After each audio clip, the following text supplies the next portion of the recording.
Greyman is supported by Patreon. Donate now and receive special early access.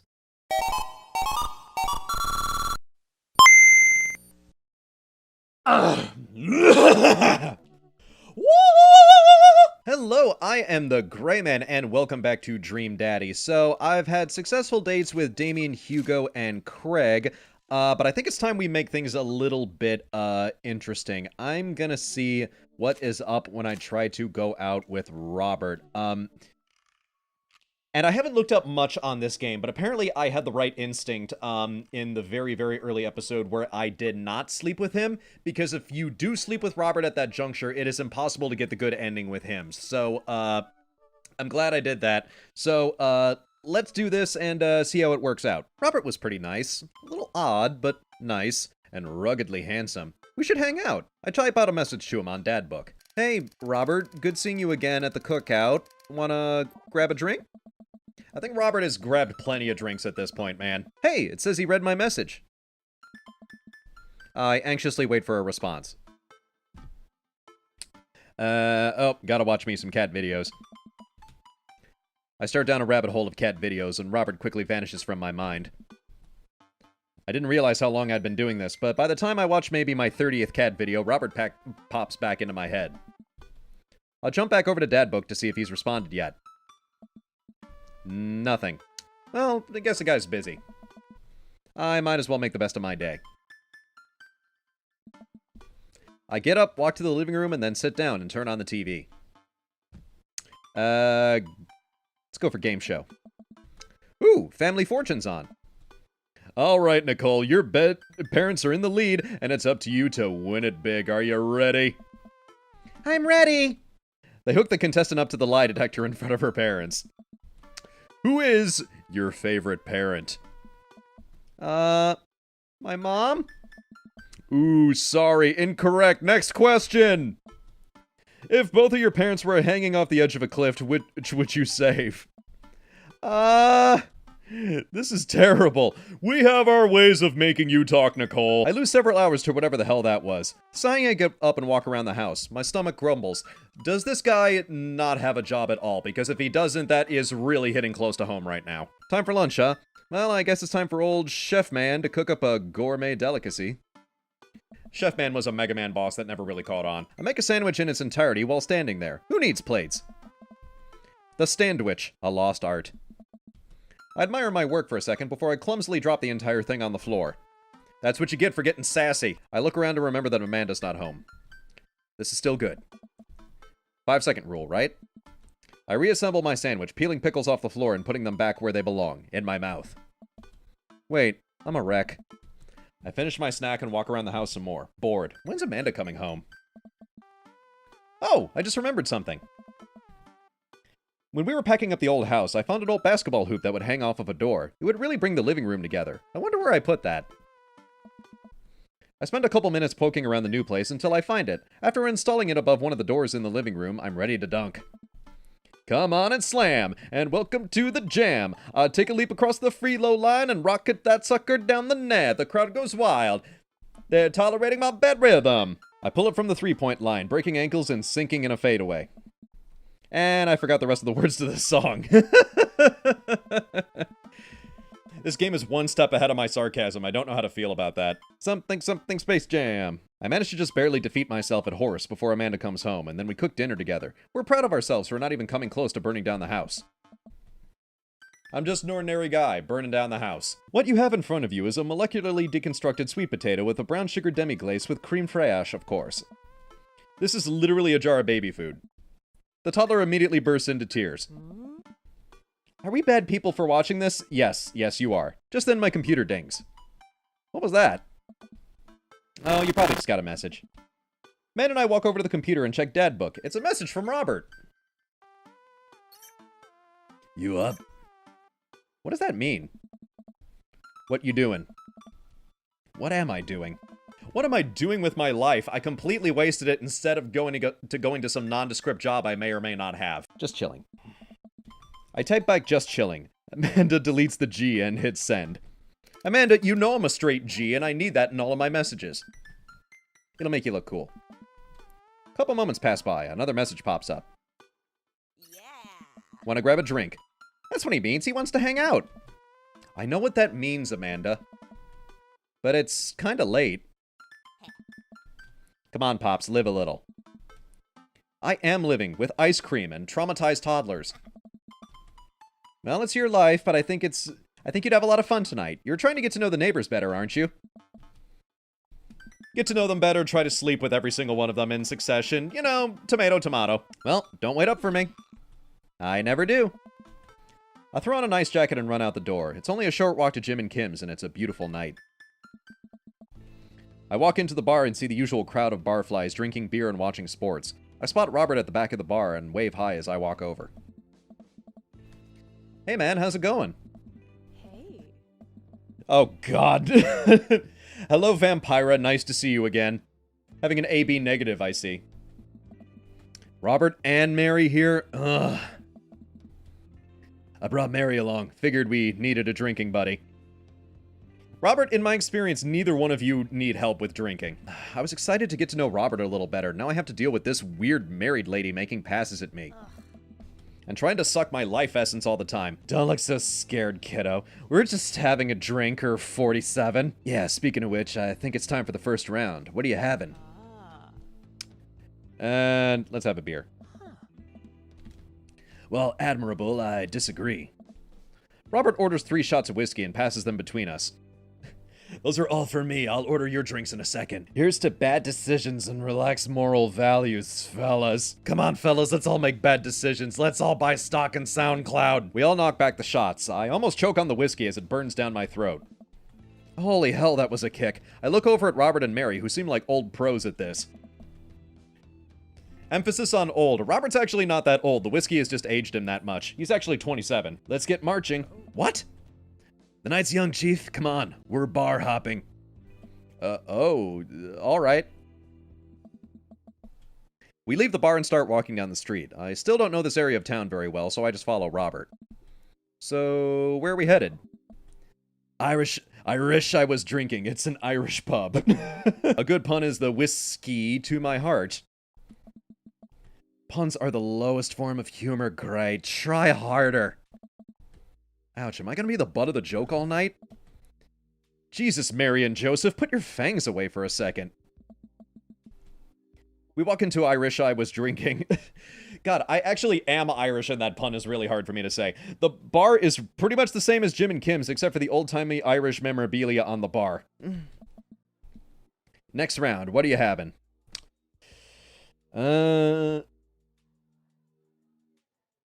You know what? Like, I'm just gonna protest all of the Irish jokes and ask for a fruity cocktail. Bam. Ooh.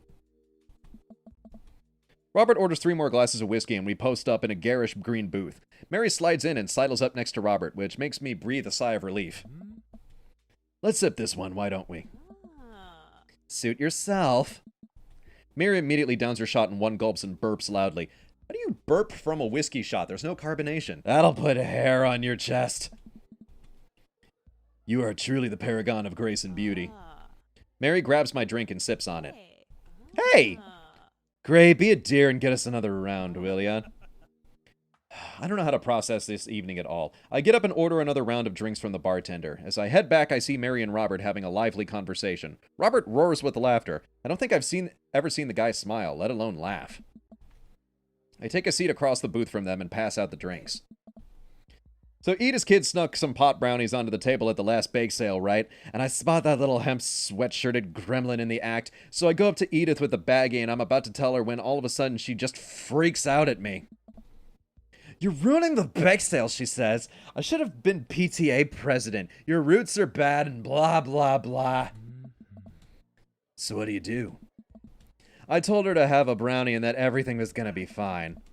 But they both erupt in laughter. I politely follow along with the story. She ate 3. More laughter. Okay, that was actually pretty funny. She called the cops and told them that time had stopped. Mary looks directly at me. Do you smoke weed? You know, the devil's lettuce. Man, I keep on making all the blunt jokes with Matt. Clearly, I should have been talking to these two the entire time. I have 2 big fat blunts in my purse right now. Wanna blaze?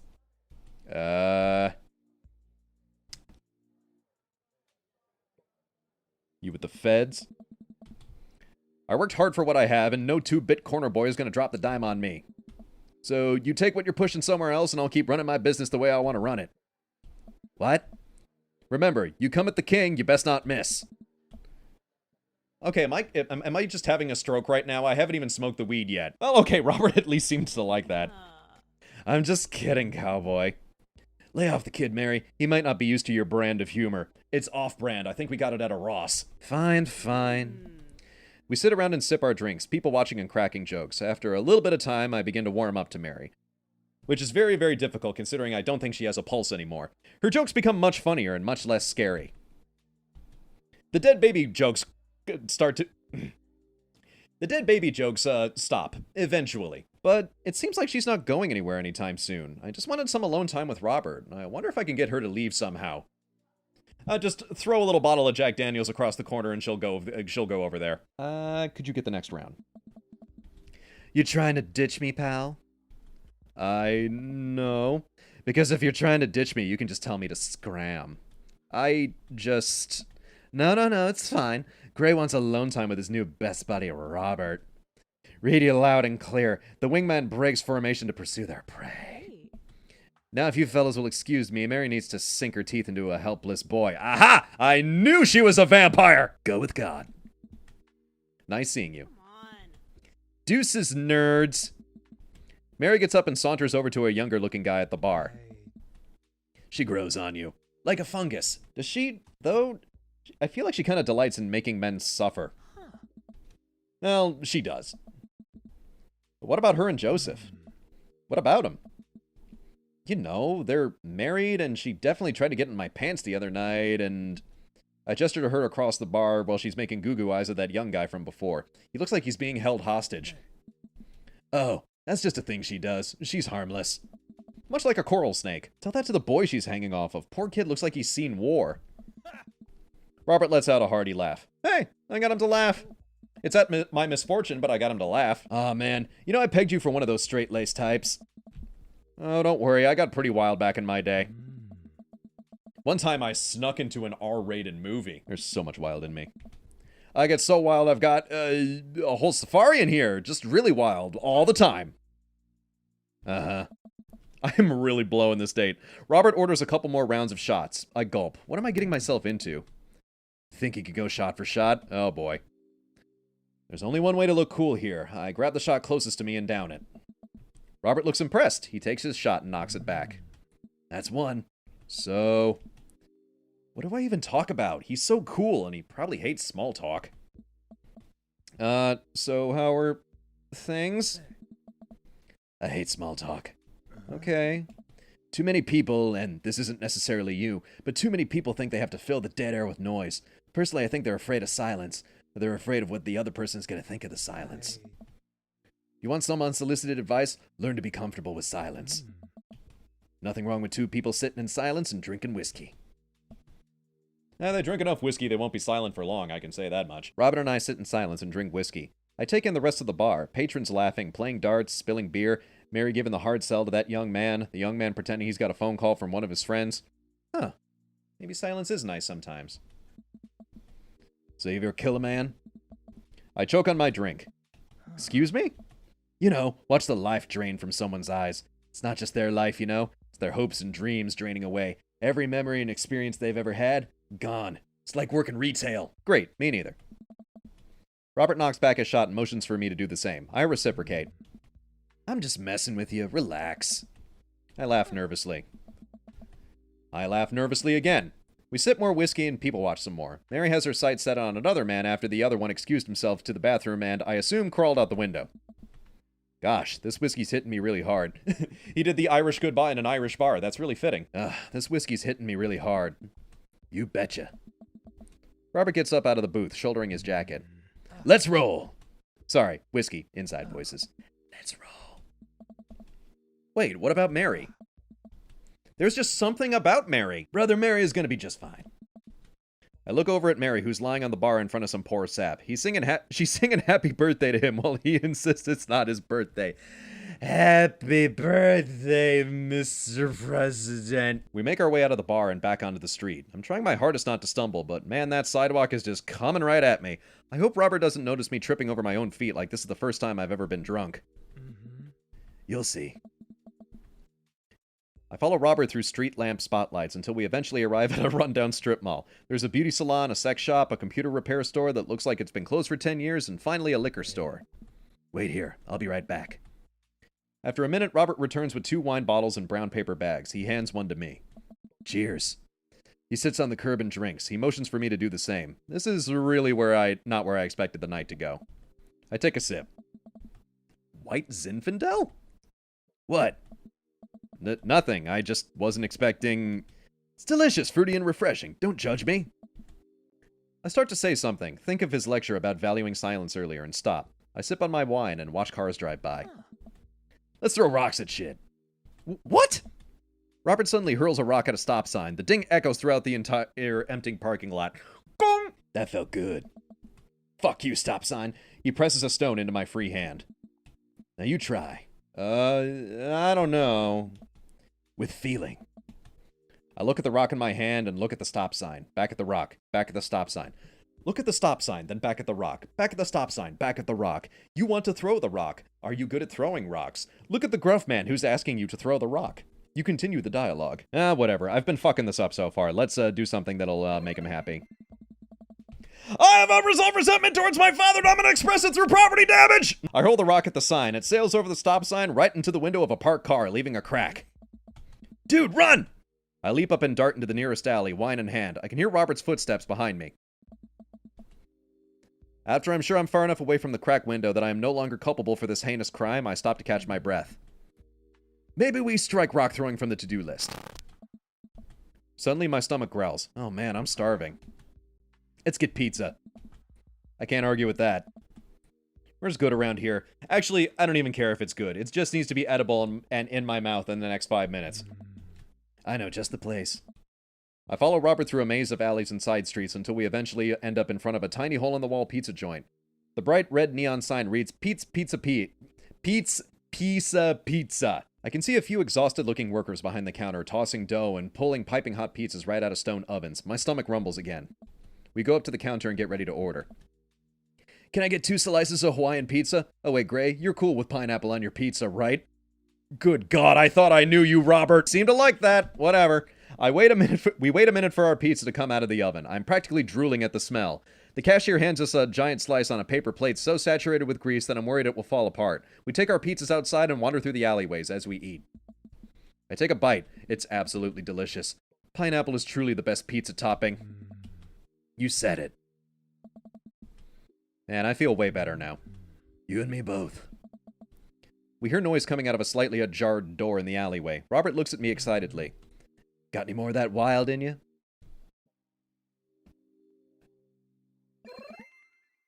Good on ya. Robert and I slide the door open and peek inside. It's completely dark except for some flickering light. We slowly creep forward, cautious not to be heard or seen. Shh. Don't shush me so loud. Shh. We come to the end of the hallway and find ourselves standing in front of a movie screen. Oh, this suddenly makes sense. Did we really just sneak into a movie theater like a couple of teenagers? No talking during the movie. We look into the audience and are surprised to find that it's almost completely empty, save for a row of a few teenagers in the front. They look annoyed when they notice us. Robert starts making his way to the back of the theater and I follow him. We settle in with our wines and try to make sense of this movie. It's a romantic comedy, I think. A young man is frantically trying to get through New York to find the woman that he's finally realized he's in love with. Kiss already! There's nobody to kiss yet. You want him to kiss the taxi driver? Hell yeah. The kids down the way notice us heckling. One of them speaks up. Hey, hello, Ernest. Good to see you again. Oh, damn. That's Ernest Hemingway, Hugo's kid. Hey, Ernest. I know you. It's me, your neighbor. Hi. Ernest turns back around, embarrassed. I turn back to Robert. He kiss anyone yet? It turns out that, yes, he did kiss someone. He made his way out to a tiny island near New York to profess his love for a woman who for some reason knew he would be there. She tells him that they hit the jackpot. He said that they had, but I think there's some subtext I'm missing here. Boo, love is dead. Shut up, it's beautiful. No, you shut up. Ernest grumbles. The credits start to roll. I stand up. Robert immediately pulls me back down. Hundreds of people worked very hard to make this film happen, and you're gonna sit here and appreciate them. Okay. I look at that. Elizabeth Shelton. She worked really hard. I bet she did lots of good, wardrobe design. Thank you, Elizabeth Shelton, for this beautiful film-going experience. And Peter Anders, catering, fed a bunch of people so that they could have the energy to do their jobs. What a guy! We let the credits roll while Robert individually thanks every member of the crew. Once it's finally over, he makes sure no animals were harmed in the making of this film, and we leave the movie theater. We stumble into the theater parking lot, polishing off the rest of our wine. Hey, assholes! I don't know where a rock flies through the air and hits me on the knee. What the hell? Ernest and his friends stand in the alleyway, blocking our exit. Oh, what do you guys want? Why'd you go and throw a rock at my knee? This is my good knee. My orthopedist is gonna be pissed. Ernest tosses another rock up and down in his hands. What's wrong with this kid? You ruined my theater-going experience. Now you have to pay. Oh, well, I don't have any cash on me right now, but, like, movies got really expensive. Ernest hucks another rock at my other knee. I'm able to jump out of the way, but I didn't properly stretch before physical activity, and I'm probably gonna feel super sore in the morning. We ruined it for you? That movie was pretty crappy in the first place. Hey, you take that back! That was a beautiful love story with real genuine acting. You call that good acting? What classicist mainstream slop have you been served your entire life? Really? Have you ever seen any Michael Powell, A Matter of Life and Death, 1946? Easily the toughest 5 minutes of love you'll ever witness. Listen, man. No, you listen. That popcorn-ass drivel the mass media is shoving down your throat will only make you dumber and sadder. You of all people should strive for a higher standard in the art you consume. Your name is Ernest Hemingway, for Christ's sake. Oh, now you've done it!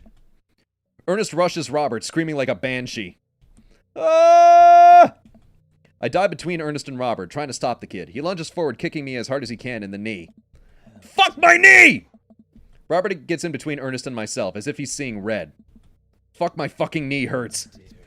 Alright, buddy. Talk like a punk, get hit like a punk. Robert squares up into a boxer stance. Queensbury rules. 3-minute rounds with 1-minute rest in between. No low blows, fish hooks, J grabs, or high blows. What? And don't even think about pulling in an illegal turnstile. That's an automatic deduction of 3 points. You'll have to designate a second if you're unable to fulfill your role as main duelist. One of your friends over there looks like he's youthful enough vicinity to handle it. Hey man, I don't want to get dragged into this. That movie sucked. It's too late. You two are bloodbound. If he dies, you die. Sorry, I don't make the rules. Talk to Queensbury. We're just gonna go. Ernest and his friends warily back away. Robert calls after them.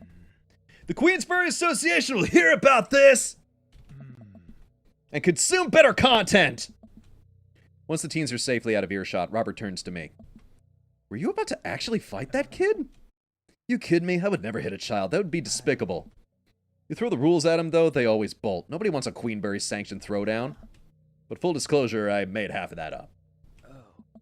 See, you don't even have to know the rules. You just have to make them up. Come on, let's get out of here. Robert and I cool down a bit as we walk back to the neighborhood. I'm so sorry. I get really into the art of filmmaking when I drink. It's okay. I think it's cool how much you like movies. To be honest, I don't know a lot about them myself. Buddy, I got so much to show you. You ever see any Sam Fuller? I haven't. I've seen Sam Lesser. Does that count? Venture's all I got, buddy. Alrighty, like that.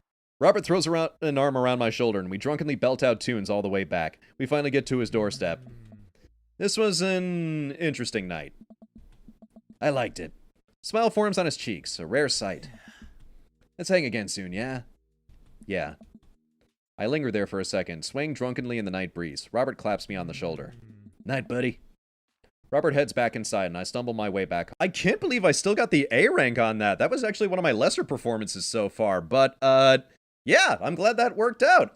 Thanks a lot for watching, guys. Like, comment, and subscribe, and I will see you in the next video. Bye!